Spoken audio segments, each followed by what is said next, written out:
Hello class. Welcome back बच्चों। लो प्यारे बच्चों, स्टार्ट कर रहे हैं नया लेक्चर। बाबू, आज वैल्यू एडेड मेथड के न्यूमेरिकल्स कर रहे थे हमने। ठीक है ना जी, थ्योरी हम पूरी कर चुके हैं।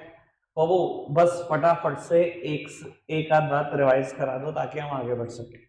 बेटा, वैल्यू एडेड मेथड अगर सारी फॉर्म का कैलकुलेट करा जाए और ऐड कर दिया जाए, किसके इक्वलेंट होता है? जीडीपी एट एमपी के। बाबू, अब एक बात ध्यान रख लेना, मैं कुछ बातें नहीं भी बोलने जा रहा हूं यहां पर। अगर कभी सिंगल फॉर्म गिवन हो क्वेश्चन में और कुछ ना गिवन हो और आपको कहे जीडीपी एट एमपी निकाल दो, आप क्या करोगे? मान लो उस सिंगल फॉर्म का नाम है ए, तो आप लिखोगे value added of A, formula लगाओगे वही value of output minus intermediate consumption, और वैल्यू ऑफ आउटपुट को एक्सपेंड करोगे sales plus change in stock, जो भी करना है वो कर लोगे। बाबू, इस फॉर्म का वैल्यू एडेड आ गया निकल कर 500 करोड़, और कोई सिंगल फॉर्म के अलावा कोई फॉर्म भी गिवन नहीं है क्वेश्चन में, तो मानेंगे इकोनॉमी में एक ही फॉर्म एग्जिस्ट करती है, जो भी इसका वैल्यू एडेड होगा वही equivalent to GDP at MP होगा। कोई दिक्कत कोई परेशानी तो नहीं? ठीक है। इंटरमीडिएट कंजम्पशन के उस दिन हमने कुछ नए नाम जान लिए थे। सिंगल यूज प्रोड्यूसर गुड बोल रहा था मैं, नॉन फैक्टर इनपुट बोल रहा था मैं, या बेटा purchase of raw material plus power charges, ये तीन नाम बोल रहा था। इंटरमीडिएट गुड्स की जगह purchase of raw material plus power charges, single use producer goods, और बेटा नॉन फैक्टर इनपुट, तीन नाम आ रहे थे। अगर मैंने एक और बात बोली थी, अगर कभी ऐसे दे दे machinery having a life span of 5 year equivalent to 15 lakh, तो वो क्या है? वो बेटा डेप्रिसिएशन निकालने में मदद करेगी, वो एक कैपिटल स्टॉक है। कोई दिक्कत कोई परेशानी तो नहीं? बढ़ जाए आगे। तो वो क्वेश्चन स्टार्ट कर रहे हैं विदाउट अ फर्दर डिले, और एक आध क्वेश्चन के बाद फिर कोई नई बात आएगी, जब आएगी तब बताऊंगा। तो वो ये फर्स्ट एग्जांपल है, कहता है calculate the value added by form A and by firm B. Value added निकालना है फॉर्म ए का और फॉर्म बी का, कैलकुलेट करें। तो वो क्वेश्चन में एक बार डेटा को अच्छे से पढ़ लेना शुरू करने से पहले। कहता है domestic sales by form A, exports by form A, purchases by form A, sales bye firm B और परचेसेस बाय फॉर्म बी। और मुझे वैल्यू एडेड कैलकुलेट करना है फॉर्म ए और फॉर्म बी का। डेटा बड़ा लिमिटेड है, बहुत ही कम डेटा दिया हुआ है, पर हमें तो बढ़िया अगर कम दिया हुआ है। तो अब वो हम कैलकुलेट कर सकते हैं value added by form A. Formula क्या लगाओगे? फॉर्मूला हमेशा यही लिखना है, value of output minus intermediate consumption, करो एक्सपेंड। बाबू, sales plus change in stock minus intermediate consumption, इसको एक्सपेंड करने की जरूरत नहीं क्योंकि क्वेश्चन में डायरेक्टली परचेसेस गिवन है और कुछ गिवन नहीं है। इंटरमीडिएट कंजम्पशन की जगह परचेसेस को पुट करूंगा, ठीक है ना। इसको एक्सपेंड करोगे भी क्या? डोमेस्टिक परचेसेस प्लस इंपोर्ट, पर उस सेंस में डेटा दिया ही नहीं, इसलिए एक्सपेंड ही ना करो उतना। बाबू, सेल्स को एक्सपेंड करना पड़ेगा क्योंकि डोमेस्टिक सेल्स और एक्सपोर्ट्स अलग अलग गिवन है। सेल्स को लिख लो domestic sales plus exports, change in stock given नहीं है, जीरो एज्यूम कर लो, माइनस इंटरमीडिएट कंजम्पशन पुट कर दो। डोमेस्टिक सेल्स कितनी है? और वो ये शायद यहाँ पर ना डेटा लिखने, मुझे फिगर्स तो ढंग से नहीं दिखाई दे रही, कुछ गड़बड़ है। डोमेस्टिक सेल्स 4000 है, एक्सपोर्ट 1000 है, इंटरमीडिएट कंजम्पशन यानी कि परचेजेस बाय फॉर्म है ये 200 है। बाबू, जब आप कैलकुलेट करोगे ये 4800 आ जाएगा। कोई दिक्कत कोई परेशानी तो नहीं? समझ में आ रही है सारी बात? ठीक है। बाबू, आगे बढ़ाओगे, वैल्यू एडेड बाय फॉर्म भी मैं ऐसे ही लिखूंगा बेटा, वैल्यू एडेड बाय फॉर्म भी, फॉर्मूला भी सेम लिखूंगा, value of output minus intermediate consumption. इसको बहुत कम एक्सपेंड करना पड़ेगा। सेल्स गिवन है, चेंज इन स्टॉक जीरो हो गया, माइनस परचेजेस। बेटा, जब ये डेटा देखोगे तो ये 2940 और ये 1300, शायद ऐसे ही है। आंसर आएगा 1640। ठीक है, कोई दिक्कत तो नहीं? सिंपल है, आगे बढ़ जाए। बाबू, एक आध न्यूमेरिकल मैं और करूंगा और फिर बेटा थोड़ा सा हाथ खींचना शुरू कर दूंगा। यार ये तो आकाश में एक सेकंड पॉज करना। बेटा, एग्जाम्पल नंबर 2 स्टार्ट कर रहे हैं, ये एग्जाम्पल नंबर 2, इसको आराम से समझना क्योंकि यहाँ पर लेवल सीधा बढ़ चुका है। ठीक है जी, रीडिंग में टाइम थोड़ा ठीक ठाक खर्च कर लेना, कोई दिक्कत नहीं है। कहता है बेटा from the following information given below calculate value added by form A and firm B, GDP at MP और एनडीपी एट एससी। मुझे तीन चीजें निकालनी है। वैल्यू एडेड निकालना फॉर्म ए और बी का, जीडीपी एट एमपी निकालना और एनडीपी एट एफसी। तो वो क्वेश्चन का सॉल्यूशन मत देखना, ये भगवान है। आप देखोगे एक ही लाइन में सब कुछ निकल जाएगा, और कभी कभी क्वेश्चन में डायरेक्टली पूछा होगा ना एनडीपी एट एफसी, तो इनका डायरेक्टली भी निकल जाएगा। ठीक है ना जी, हम ऐसे चल ही नहीं सकते भाई, बिल्कुल भी नहीं चल सकते। आप मेरे हिसाब से चलो, क्या करेंगे बाबू, सबसे पहले वैल्यू एडेड निकालेंगे फॉर्म ए का और फॉर्म बी का। निकाल लिया, मान लो ये कोई फिगर आ गई 300 और ये आ गई 200, वैसे मुझे जहां तक ध्यान है एक 200 आएगा, दूसरा 260 आएगा। ठीक है जी। कहता है सेकंड पार्ट में जीडीपी एट एमपी निकालो। जीडीपी एट एमपी किसके बराबर होता है वैल्यू एडेड मेथड में? सारी फॉर्म के वैल्यू एडेड के टोटल के। दो ही फॉर्म गिवन है बाबू, अगर मैं value added of firm A और value added of firm B का टोटल कर दूं तो जो कैलकुलेट होगा वो क्या है? GDP at MP. दूसरा पार्ट भी सॉल्व हो गया। तीसरा पार्ट एनडीपी एट एफसी। बेटा जीडीपी एट एमपी पर हो, एनडीपी एट एफसी तक जाना है, कितनी देर लगेगी निकालने में? पिछला पूरा चैप्टर यही तो किया है। समझ रहे हो कितना आसान होगा? आगे बढ़ाते हैं, पढ़ते हैं क्या दे रखा है। कहते हैं sales by firm B to the general government. बेटा फर्म बी ने सामान बेचा है गवर्नमेंट को, ठीक है, कोई दिक्कत कोई परेशानी नहीं। क्या बेटा फर्म बी की सेल्स में आएगा कि नहीं आएगा? आएगा। जानबूझ के कंफ्यूज कर रखा है, गवर्नमेंट को बेच रखा है, तो क्या हुआ? गवर्नमेंट एक एंटिटी तो है, सेल्स तो सेल्स है। आगे बढ़ो, कहता है सेल्स बाय फर्म ए। अच्छा जी, फर्म बी ने गवर्नमेंट को बेचा, फर्म ए ने बेचा। अच्छा जी आगे बढ़ो, बी ने कुछ हाउस होल्ड को भी सामान बेचा, बहुत बढ़िया। Change in stock of firm A, और बढ़िया। क्लोजिंग स्टॉक दे रखा है बी का, ओपनिंग स्टॉक दे रखा है बी का, कोई दिक्कत नहीं। परचेसेस बाय फर्म ए, ठीक है जी। कहता है indirect taxes paid by both the firms. Consumption of fixed capital, ये क्या है consumption of fixed capital? Depreciation. Depreciation. आगे बढ़ाओ जी, कहते हैं sales by firm A to B. अब बाबू आपने कुछ डेटा पढ़ा होगा, ठीक है ना, अब आपको इसको रिफाइन करना है थोड़ा सा, यानी कि कुछ डेटा इसमें ए का है, कुछ डेटा फर्म बी का है, और कुछ डेटा यूजलेस भी है, और कुछ डेटा जीडीपी से एनडीपी एट एफसी तक जाने में मदद करेगा। ठीक है जी। अब बाबू मैं पहले ये बता दूं कि क्या डेटा यूजलेस है और क्या डेटा काम का है, थोड़ा सा सोचना। जब मैं वैल्यू एडेड निकालूंगा फॉर्म ए का, फॉर्मूला तो वही है, सेल्स मतलब value of output minus intermediate consumption, और वैल्यू ऑफ आउटपुट को क्या लिखूंगा? Sales plus change in stock minus intermediate consumption, अगर मैं ज्यादा एक्सपेंड ना करूं। बाबू इसने क्वेश्चन है दिया है sales by firm A, sales पता है ए की। अब बाबू बच्चे पता है क्या कंफ्यूज होते हैं, sales by firm A to B भी देखते हैं। बेटा इस सेल्स में ए की सारी सेल्स नहीं है क्या? ये तो सेल्स ये बता रही है बस ए ने बी को कितना बेचा, और ये बता रही है ए ने टोटल क्या बेचा, तो टोटल में ए ने जो बी को बेचा वो भी तो आ गया। तो ये डेटा ए के हिसाब से यूजलेस है, पर बी के लिए काम का डेटा बनेगा। अगर ए ने बी को बेचा है तो समझदार हो, बी ने खरीदा भी तो है, खाली ए ने बेचा थोड़ी है, बी ने खरीदा भी तो है। बी के लिए डेटा काम का होगा, ए के लिए बिल्कुल यूजलेस है। समझ में आ रही है? Sales plus change in stock, change in stock दिया हुआ है एक का, दिया हुआ है, माइनस इंटरमीडिएट कंजम्पशन, डायरेक्टली नहीं पता, परचेजेस पता है, परचेजेस को माइनस कर दो। ए का तो वैल्यू एडेड बड़ा सिंपल, 3 स्टेप में हो गया, लिख दो फटाफट से, फिर बी की भी चर्चा कर लेंगे। बाबू यहीं पर कर देता हूं मैं, क्योंकि अल्टीमेटली तो सब कुछ आपने ही करना है, मैं सब समझा सकता हूं। बेटा मैंने वैल्यू एडेड निकालना है ए का, फॉर्मूला लगाया value of output minus intermediate consumption, expand उतना ही करना जितना क्वेश्चन में जरूरत हो, कहीं फालतू एक्सपेंड करने में लगे रहो फॉर्मूला को। बेटा सेल्स दी हुई है ए की 500, चेंज इन स्टॉक दिया हुआ है ए का 20, और बेटा इंटरमीडिएट कंजम्पशन यानी कि परचेसेस दी हुई है ए की 320। बेटा कैलकुलेट होकर आ गया ये 200 करोड़ रुपए, वैल्यू एडेड ऑफ फर्म है, कोई दिक्कत तो नहीं, मैंने पहले ही बोला था आंसर 200 और 260 आएगा। ठीक है जी, ये सब प्रैक्टिस का गेम है, आपको भी रट जाएंगे बेटा, या प्रैक्टिस कर लोगे। बाबू वैल्यू एडेड निकालना है मुझे फर्म बी का, सुनते जाना आराम से समझते जाना। बाबू फॉर्मूला तो सेम है, डेटा देखें, डेटा कैसे गिवन है।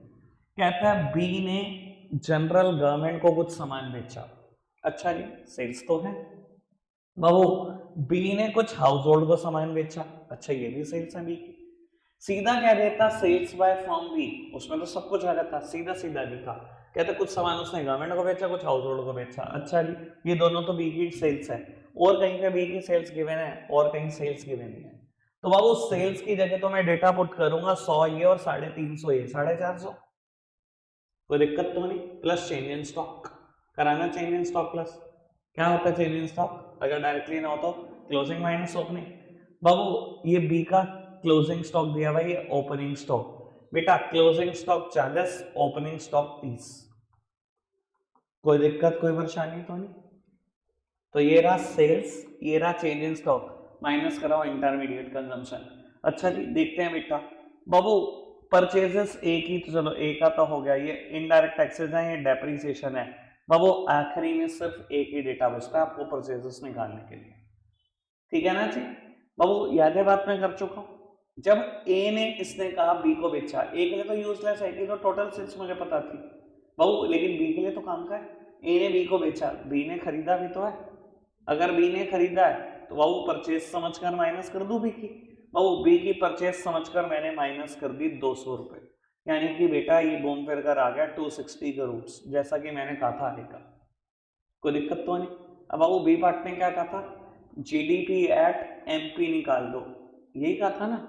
और जीडीपी एट एमपी अगर आपको याद हो तो बेटा सारी फर्म के ग्रॉस वैल्यू एडेड के बराबर होता है, ठीक है। और बेटा इस क्वेश्चन में मुझे दो ही फर्म पता है, एक का वैल्यू एडेड 200 है, दूसरे का 260 है, यानी कि मिलाकर कितना आ गया 460 करोड़। कोई दिक्कत तो नहीं। सी पार्ट बाबू कैलकुलेट करना है एनडीवी एट एफसी। बाबू जो कैलकुलेट करना है हमेशा लेफ्ट हैंड साइड पर रखो, इक्विवेलेंट में सिमिलर साइंस की एक टर्म और फिर फॉर्मूला फ्रेमिंग। जी को एन में कन्वर्ट करने के लिए माइनस डेप, एमपी को एफसी में कन्वर्ट करने के लिए माइनस एनआईटी।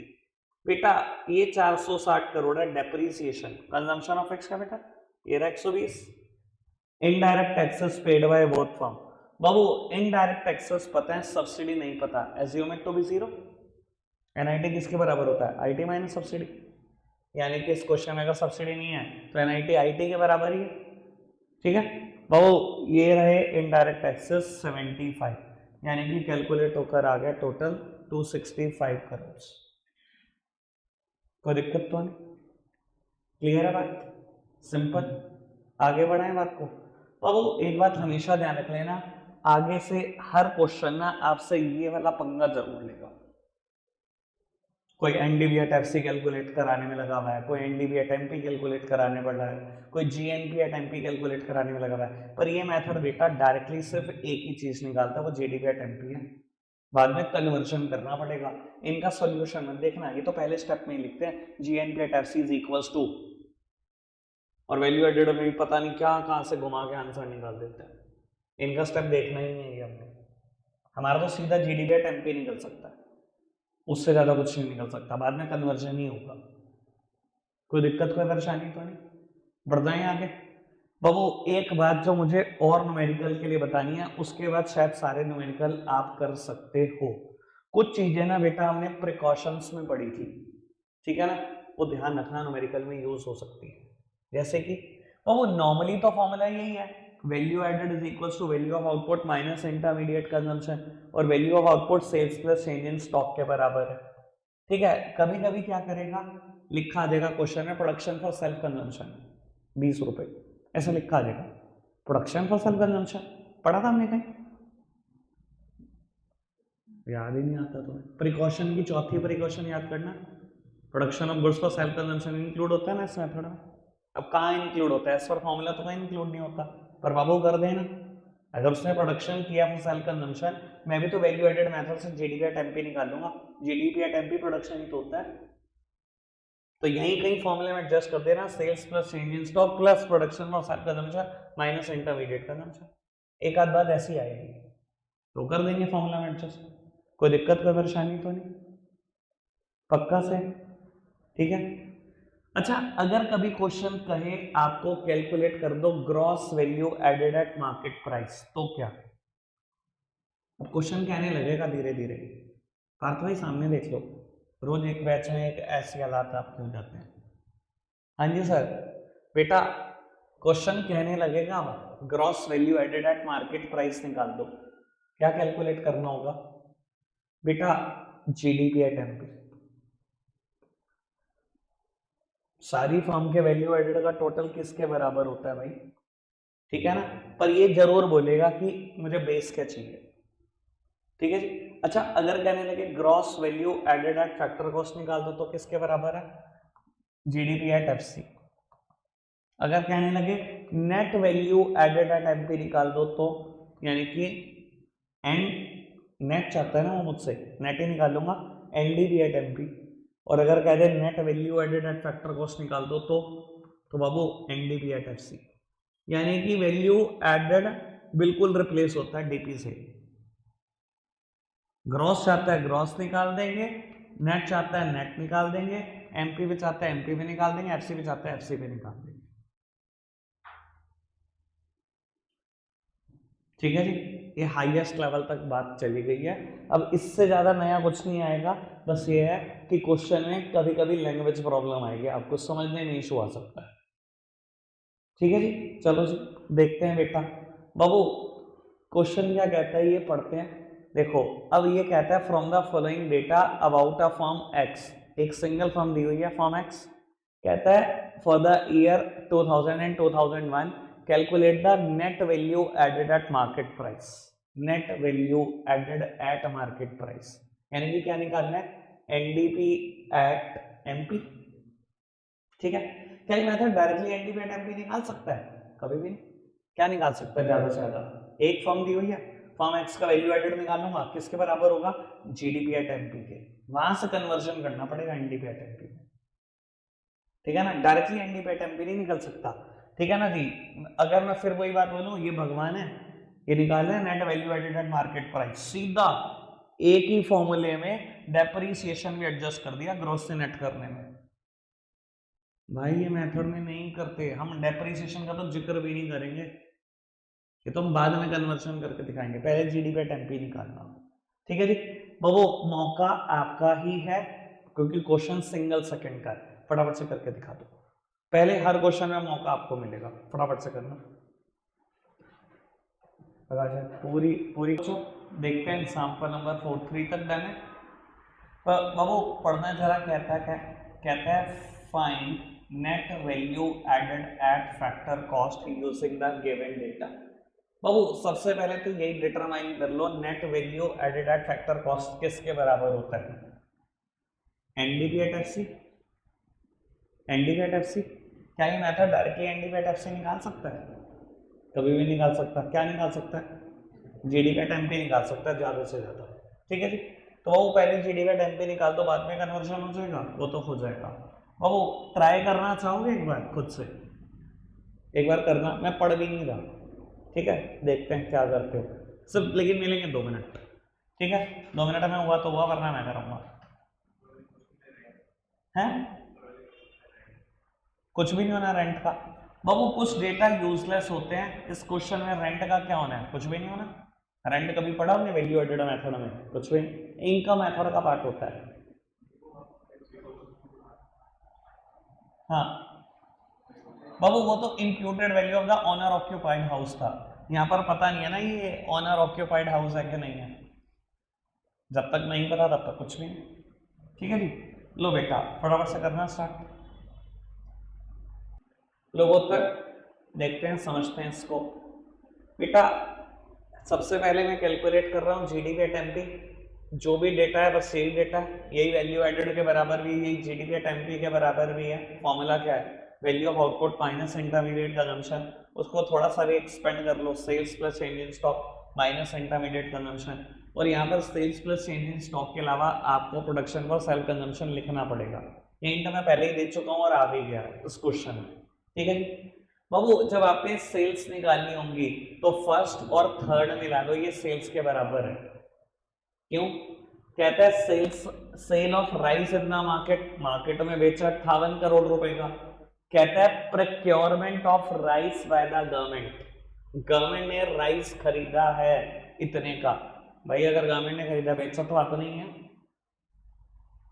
यही तो रीड करना था बस, दोबारा सुन लो क्या कहता है। Procurement of rice by the government, government ने इतने का राइस खरीदा। भैया आपने मार्केट में इतने का बेचा, यानी कि गवर्नमेंट को इतना बेचा। पिछले क्वेश्चन में डायरेक्टली गिवन था, गया था ना सेकेंड इलस्ट्रेशन में, sales of firm B to the government.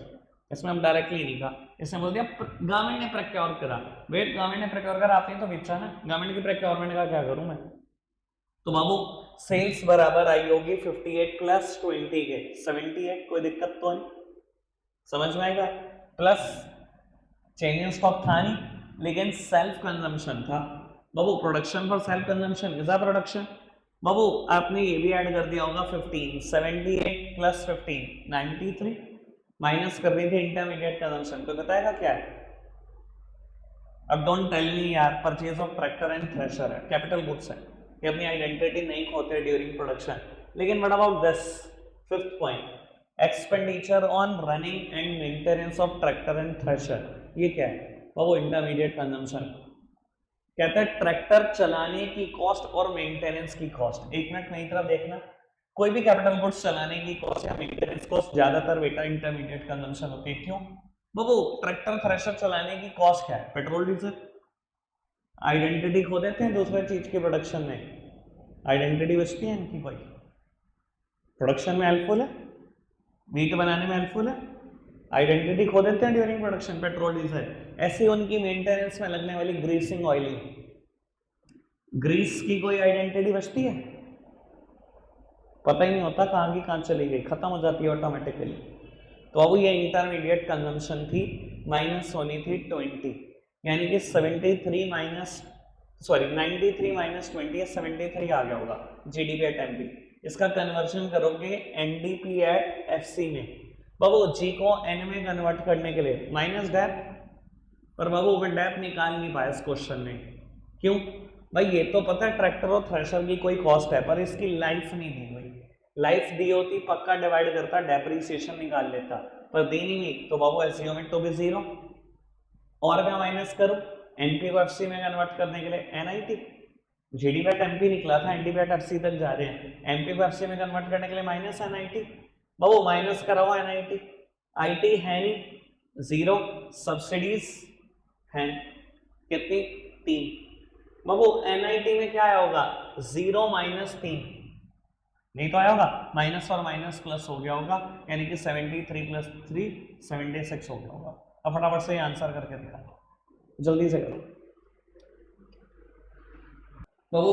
Example number 5 start कर रहे हैं सर, सिंगल सेकंड का क्वेश्चन है, बस रिक्वायरमेंट पढ़ लो, gross value added at market price, मतलब जीडीपी एट एमपी निकालना है, और डायरेक्टली मेथड निकलवाता है जीडीपी एट एमपी है। सब कुछ गिवन है, सब कुछ, डोमेस्टिक सेल्स भी है, एक्सपोर्ट भी है, चेंज इन स्टॉक भी है, सिंगल यूज प्रोड्यूसर गुड्स मतलब इंटरमीडिएट गुड्स, 4 ही टर्म है, सारी सामने पड़ी हैं। 1 मिनट लगाओ, फटाफट से उड़ाकर आंसर निकालो, जल्दी करो।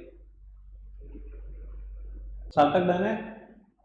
चलो बाबू एग्जाम्पल नंबर 6 देखते हैं फटाफट से। अगेन सारा डेटा है, कैलकुलेट करना है NDP at FC, net value added at factor cost, मतलब एनडीपी एट एफसी, पर डायरेक्टली क्या निकलेगा? जीडीपी एट एमपी, बाद में कन्वर्ट कर देंगे। डेटा सारा गिवन है, क्वेश्चन में मुझे बड़ा क्लियरली दिखाई दे रहा है। सेल्स, चेंज इन स्टॉक के लिए दोनों, इंटरमीडिएट परचेजेस, फटाफट से निपटाओ जल्दी से। लो जी देखते हैं बेटा। बाबू आपने किया होगा सबसे पहले sales plus change in stock, change in stock में बेटा क्लोजिंग माइनस ओपनिंग, यानी कि सेल्स है 800 की, क्लोजिंग माइनस ओपनिंग 20 माइनस 50, यानी कि माइनस का 30, और बाबू इंटरमीडिएट परचेसेस है 500 की। बाबू 800 में से 530 माइनस हो गए, 270 आया होगा, 270 आया जीडीपी एट एमपी, रितेश भाई आया। उसके बाद क्या कन्वर्ट किया?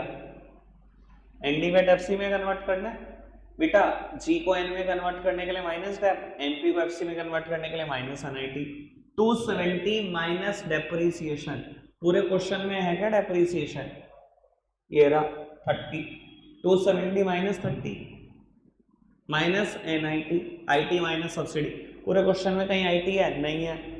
0 माइनस 40, आईटी को 0 लिया, सब्सिडी 40 गिवन है, तो सब्सिडी माइनस और माइनस प्लस नहीं हो गई, तो 270 माइनस 30 प्लस 40 280 आ तो गया। दिक्कत क्या है?